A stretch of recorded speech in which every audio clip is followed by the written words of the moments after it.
정신병의 원인이 성격 문제에 있으며 성격이 변화된다면 정신병은 고칠 수 있는 것인가라는 의문이 당연히 드실 수 있습니다. 지금까지 정신병이란 고칠 수 없는 것이라는 생각을 가지고 있는 사람들이 대부분인데요. 이 부분이 변화하려면 오랜 시간이 걸릴 것이라는 점은 분명해 보입니다. 그 이유는 정신병의 원인인 성격장애를 치료하여 성격이 변화되면 정신병은 치료된다는 것이 당연한 결과이지만 여기에는 여러 가지 요인들인 노력, 시간과 돈, 관심과 배려, 사랑과 용기와 같은 많은 힘과 에너지가 필요하기 때문입니다. 성격 치료 과정을 간단히 말씀드리면 우선 성격을 분석하여 문제의 성격을 찾아내어 그 부분을 변화시키고 변화된 성격 부분을 몸에 익히도록 하는 실제 훈련하는 과정으로 볼 수 있습니다. 첫 단계인 성격을 분석하여 어떤 부분이 문제인지를 찾아내는 과정에서는 중요한 사항 몇 가지가 있는데요.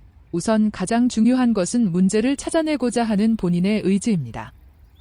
만약 본인이 이걸 왜 해야 하나, 이런 것이 치료에 도움이 될까 등의 의심들과 쓸데없는 생각들, 혼란스러움에 가득 차 있다면 성격 문제를 올바로 파악하기가 어렵습니다. 정신분석 전문의와 함께 힘을 모아서 원인을 찾아서 해결하고자 하는 본인의 순수하고도 간절한 동기가 있어야 정신분석이 올바로 진행될 수 있고 시간을 낭비하고 헤매이는 것을 줄일 수 있습니다. 환자는 본능적으로 자신을 감추려고 하고 문제를 심각하게 바라보지 않으려고 하기 때문에 이 과정이 힘들고 많은 노력이 필요합니다. 어느 정도 문제의 성격을 찾아내어 어떤 부분의 변화가 필요한지를 파악하였다면 환자 본인 스스로 그것을 이해하고 용서하고 받아들이는 시간이 필요합니다. 문제의 성격을 찾아내는 첫 관문에서는 냉철한 이성적인 면들이 필요하며 이후 그 뿌리를 찾아 들어가는 과정에서 본인의 아픔과 경험, 참담한 상황 등의 개인적인 여러 가지 이유와 문제들을 마주대하게 됩니다. 이 과정에서 다른 정서적이고 감정적인 문제들을 마주대하게 되며 또 다른 에너지와 힘이 필요합니다. 객관적으로는 이해되지 않는 개인의 주관적인 정서와 아픔들을 올바로 넘어서야만 다음 단계로 순조롭게 넘어갈 수 있습니다. 두 번째 단계에서는 성격 문제로 확인된 부분에 대해 변화를 가져오는 것입니다.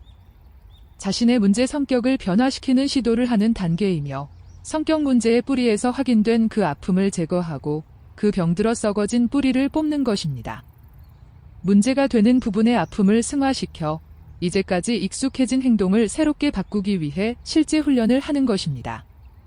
예를 들면 책을 보고 운전하는 기술을 외웠다고 하더라도 실제 자동차를 타고 운전을 해보아야 운전을 잘할 수 있고 수영하는 법을 머릿속에 외우고 있다고 하더라도 실제 수영을 해보아야 하는 것과 같습니다. 성격의 변화와 구조 개선이 올바른 과정으로 이루어진다면 정신병의 치료는 가능하다고 말할 수 있습니다.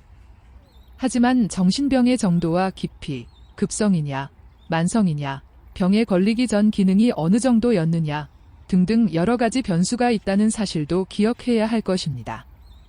다음 영상에서는 정신병의 치료에 대한 본격적인 내용에 앞서 성격장애에 대한 개괄적인 내용을 간단하게 정리해 보겠습니다.